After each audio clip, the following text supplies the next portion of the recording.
Okay, hello, my Lunes. So they dropped like a small little like episode clip of something for the Dark Moon City, Gray City or City of Sunshine. I forgot what exactly the name of the Anteam's webtoon is, but I'm wondering if it's just like showing little clips to gear up for the the release of it, or is it just like to show like a little animation of it, or is it to kind of maybe get hype for it to maybe become a full length series. I don't know what it is, but I do want to go ahead and watch it because I did watch. Y'all know I watched the Dark Moon, Blood Altar series on my Patreon just because I really wanted to watch or get back into the lore for that. But yeah, we're just gonna go ahead and see what. It's probably to give us more in detail of what we saw in the animated MV for sure. So I am curious about that too.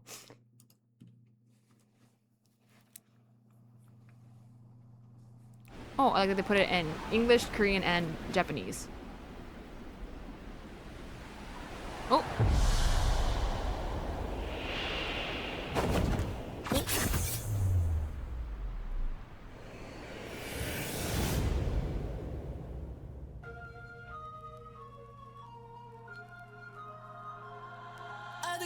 Oh, I like that they put back to life. Oh, it's a. So he was dreaming about the past. Oh, is there even subs for this? I didn't realize that.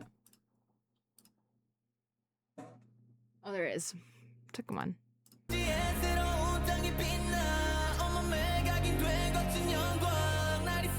We're heading to. Oh, that was too fast.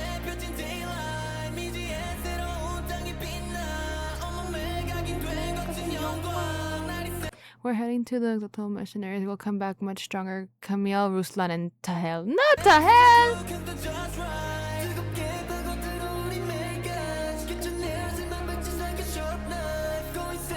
Oh, did he get into an argument with them? And that's why they ran away?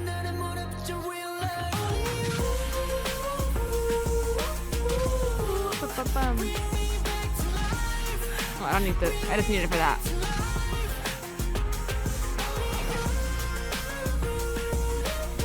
Oh, this is where she comes in.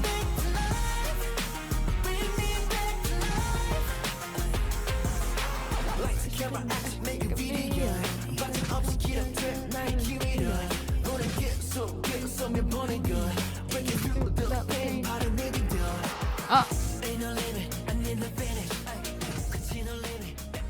Ooh. And that's where it ends.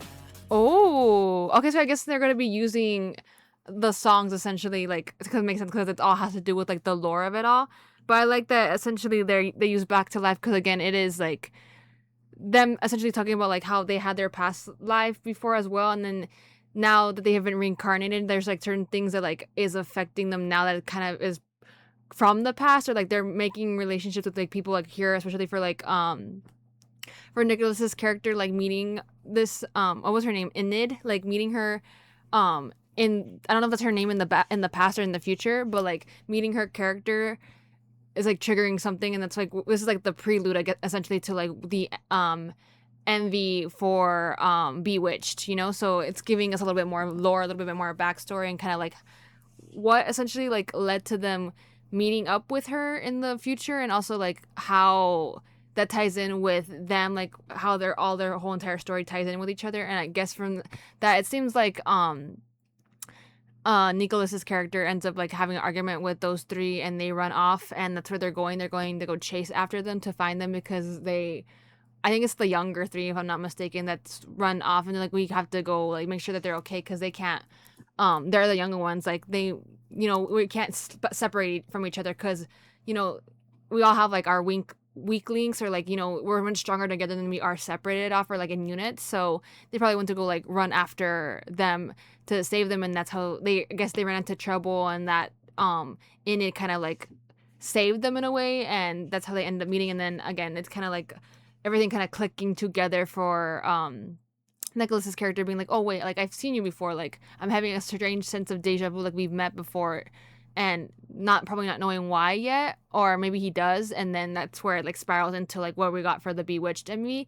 But I like that they ended up using the music, like they use back to life for that, because again it is like representative of like, oh, the past life to the future life. So it's like, oh, I feel like I've been like those emotions or like those feelings from back then have essentially like been resurrected in me, because I'm just like, oh, like now I'm like, do I like you in this life as well, or like, you know, kind of that whole like question. So I'm curious to see like what the other episodes are gonna like, what songs they end up using for it, if it's gonna be more from like the Back to Life album, or is it gonna be what's it called, Going in Blind next, because we already got Bewitched. So I don't know, but I did enjoy it. Even though there wasn't necessarily any dialogue, it was just more so like just the actual animation style. So again, if this leads to them actually getting a full on series, like I would honestly be happy with it. Like I do like the animation style. Of course, it is a little bit different from the Dark Moon Blood Altar one, because I think here it's like very like um it's not like as like smooth, I would say. Like it's a little bit more whenever you like animate like a comic, like you know, like the webtoon, like essentially like the actual webtoon, like when they make like trailers for like them announcing like, oh, we're having this new webtoon, like, and they're promoting it. It kind of reminds me a little bit of that. So there, I would probably want them to fix a little bit of making it a little bit more smoother that way. But other than that, like I'm honestly like fine with it. Like I like the how the animation looks, or like the style of art that they use to like make the characters, I think is really great. Good. It's not like how, I don't think it's like similar to the one that they use in the webtoon, which again I wasn't a big fan of. So if this does generate enough hype for them to get their own anime format of it, I honestly will be living for it, because I do want to see like their story unfold just as in Hypens did. But anyways, I hope you enjoyed the video, and I shall see you in the next one.